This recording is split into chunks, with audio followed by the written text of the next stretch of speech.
My dear viewers, this is Urdu channel India और मैं हसन कमाल हूँ।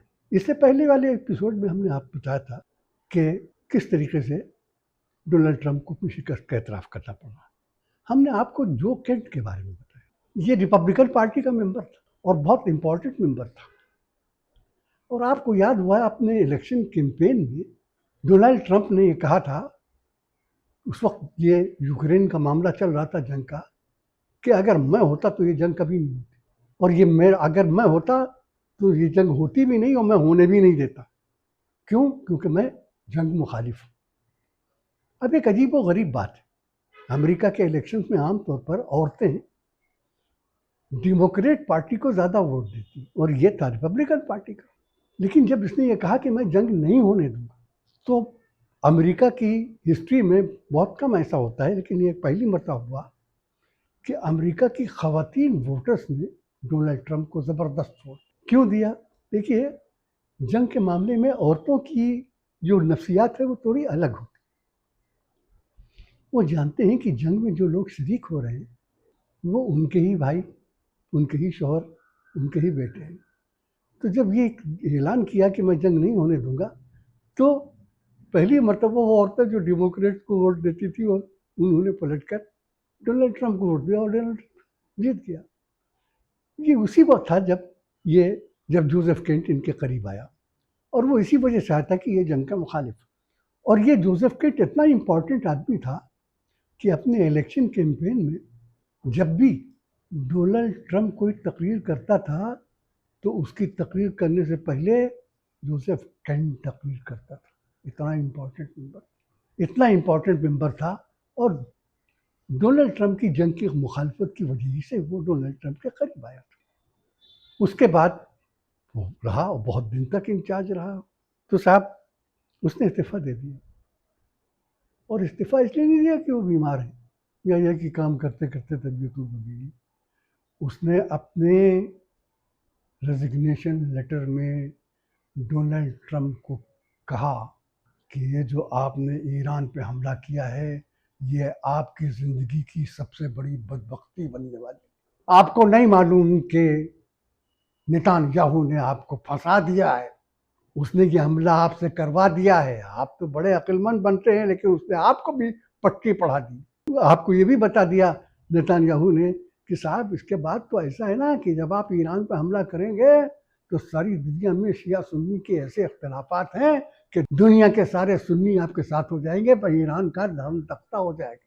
और ये हुआ भी, किसी हद तक ये हुआ भी।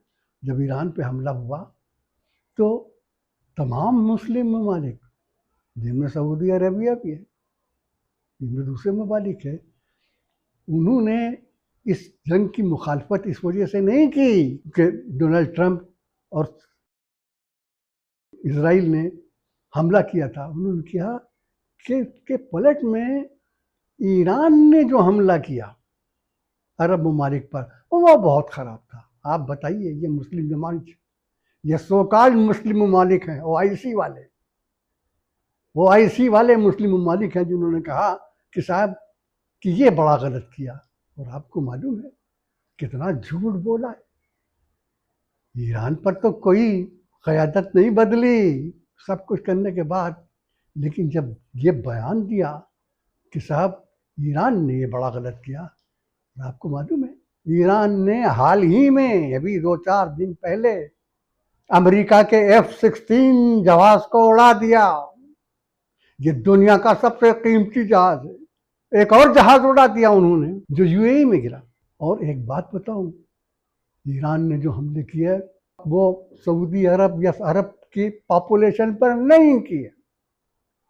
उसने हमले वहाँ किए हैं जहाँ अमेरिकन इंस्टॉलेशंस मौजूद हैं, सऊदी अरब में भी हैं। सऊदी अरब के उस मकाम पर हमला किया जहाँ अमेरिकन इंस्टॉलेशन मौजूद हैं।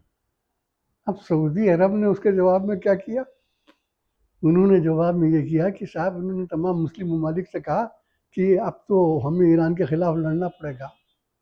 तुम्हारी औकात, आप ये देखिए ईरान में तो नहीं हुई क़यादत चेंज, लेकिन 2-4 महीने रुक जाइए, आप ये देखिए कि अरब दुनिया में क़यादत चेंज हो रही। अरब के वो तमाम लोग जो शाहों से اور جمہوریت کے مخالفوں سے عاجز ہیں وہ سب دھیرے دھیرے آئیں گے، جیسے ایک مرتبہ پہلے آ چکے ہیں 2-3 سال پہلے جب بہار عرب کی چلی تھی، وہ دوبارہ آنے والا ہے۔ ایک بات بتاؤں کہ اس بیچ میں کچھ اور ٹاؤٹس کا بھی ذکر ہو گیا، جو چور ہوتے ہیں دنیا میں کئی جھوٹے بڑے ہیں، ان جھوٹوں میں ایک بڑا جھوٹا پاکستان بھی ہے۔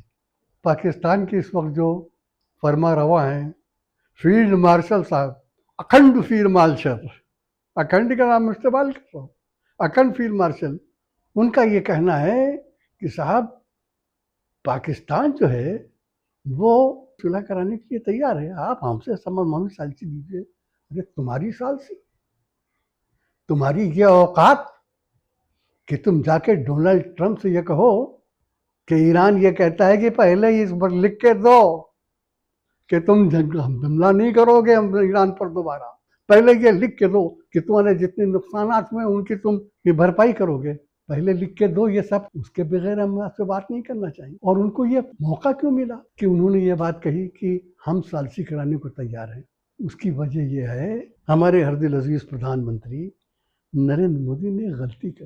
وہ غلطی یہ کی کہ اس جنگ کے شروع ہونے سے 2 دن پہلے، جو ہم آپ کو پہلے بتائیں گے، تل ابیب چلے گئے۔ اس کی وجہ سے وہ ساری اس دنیا میں یہ ہوا کہ ارے یہ تو بنجامن یہو کے دوست، یہ بات خود اب بی جے پی کے ممبرز بھی کہہ رہے ہیں کہ صاحب انہوں نے تو یہ کر دیا ہے، اس کی وجہ سے ہندوستان کا نام خراب ہو گیا، ورنہ پاکستان کے بجائے ہمارا نام لیا جاتا وہاں کہ ہم ثالثی کرائیں گے، پاکستان کون ہوتا ہے ثالثی کرانا؟ یہ بات کسی حد تک صحیح بھی، انہوں نے یہ غلطی کی، اس کو اس کا یہ نقصان اٹھانا پڑا۔ بہرحال اب یہ میں آپ کو بتا دوں، یہ جنگ رکے گی، رک جائے گی، اور جنگ اس وجہ سے رکے گی کہ اس جنگ کو روکنے والا روس ہوگا۔ آپ کو یاد ہے جب یہ جنگ شروع ہو رہی تھی اس وقت آیت اللہ خامنئی نے ایک بات کہی تھی کہ اسرائیل اور امریکہ جنگ شروع کر رہے ہیں، وہ جنگ ختم نہیں کر پائیں گے، جنگ ختم ہوگی صرف اس وقت جب ایران چاہے۔ آج ہم آپ کو یہ بات یہیں تک کریں، لیکن اگلے ایپیسوڈ میں پھر آئیں گے، اس جنگ کے کچھ اور باتیں بھی آپ کو بتائیں گے۔ تب تک کے لیے خدا حافظ۔